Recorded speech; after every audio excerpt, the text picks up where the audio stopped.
Today we have the opportunity to interview the Chief Constable Jim Chu of the Vancouver Police Department, who will be sharing with us his journey of 36-year career with Vancouver Police. In the 1960s, there were fewer people from other countries here in Canada. So when I grew up, and like a lot of other immigrant kids from other cultures, we all spoke English. We played football, road hockey, baseball at the playground, and did a lot of things that the Canadian kids did in those days. Something that I remember well is that my friends that were Chinese, even though they generally spoke Cantonese or other dialects like Toisan, because they were from different parts of China, they never spoke it among themselves. We would always speak English to each other, but then we would go home and speak Chinese to our parents.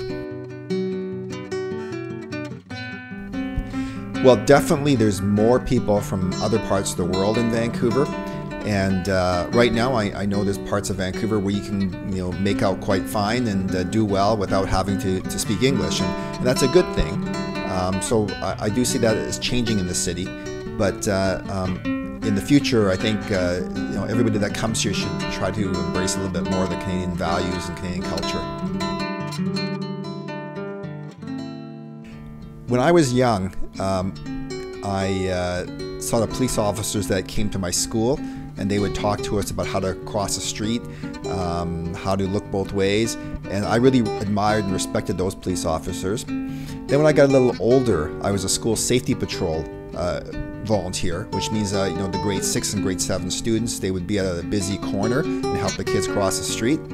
And so I got to know police officers then as well. And so as I grew up, I had a good deal of admiration, respect for police officers, and I thought, hey, I'd like to do that one day. So I was going to Simon Fraser University in 1979, and it was a really cold, wintry day.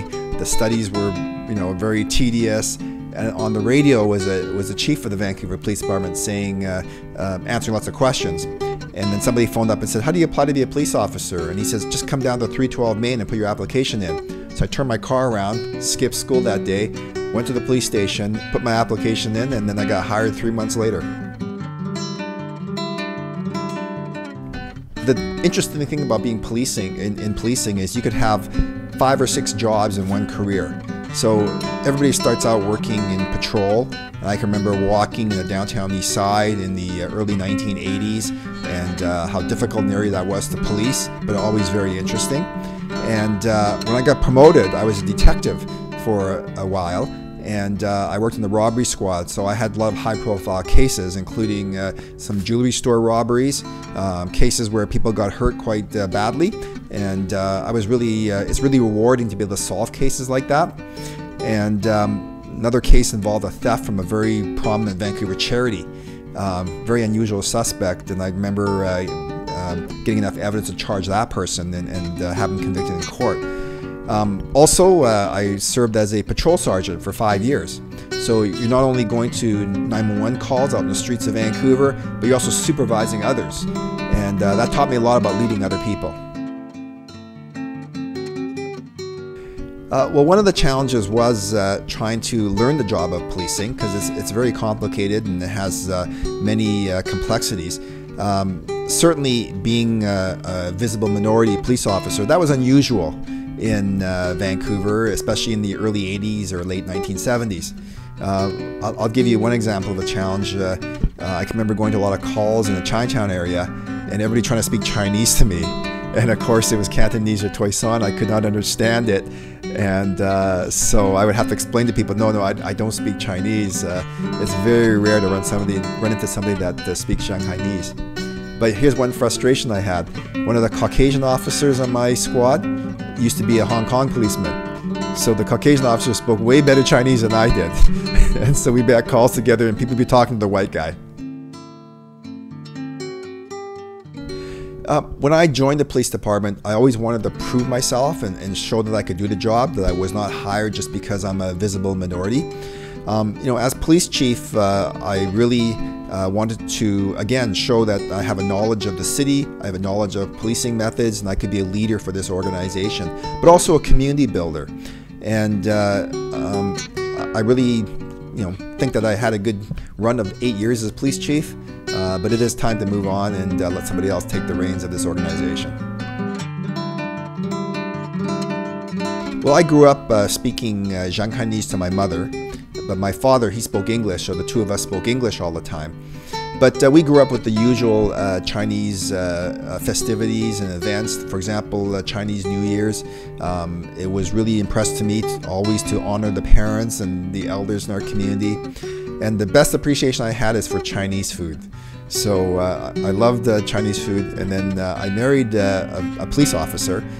She's Caucasian. Her first efforts to cook Chinese food were very, very bad. And so I have to go out on my own and eat Chinese food because I like it. And of course, Chinese New Year's, as I mentioned, is an important event for my kids and my sisters and brothers as well.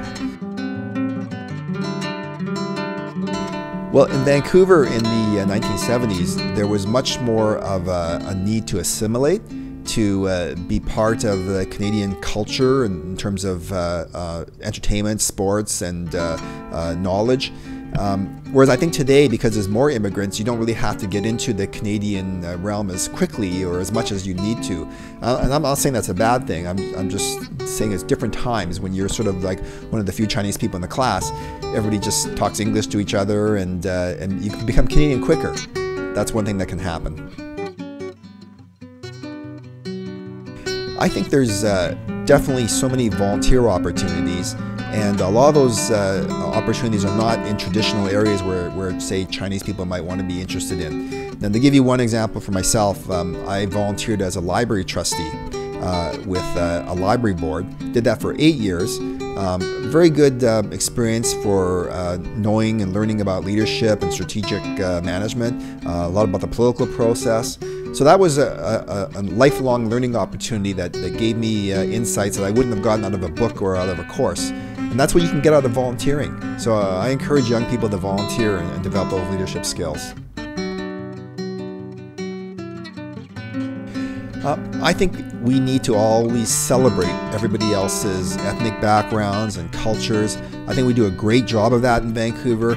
I look forward to the St. Patrick's Day Parade, the Chinatown New Year's Parade, the Vaisakhi Parade, which is coming up in April, the Pride Parade, which is celebrating other people's lifestyles. I think we all have to not only embrace being Canadians, but also embrace the parts of the world that others are from. One thing I'll say is that every time since I've owned a house, I always put a Canadian flag up on Canada Day. And so I encourage people from the Chinese community or all communities, it would be not expensive to buy a flag, put it up. I think your neighbors will really appreciate it. Well, I'm going to take some time off. I've been working as a police officer since I was 19 years old. So finished high school, right to university, then as a police officer full-time for 36 years.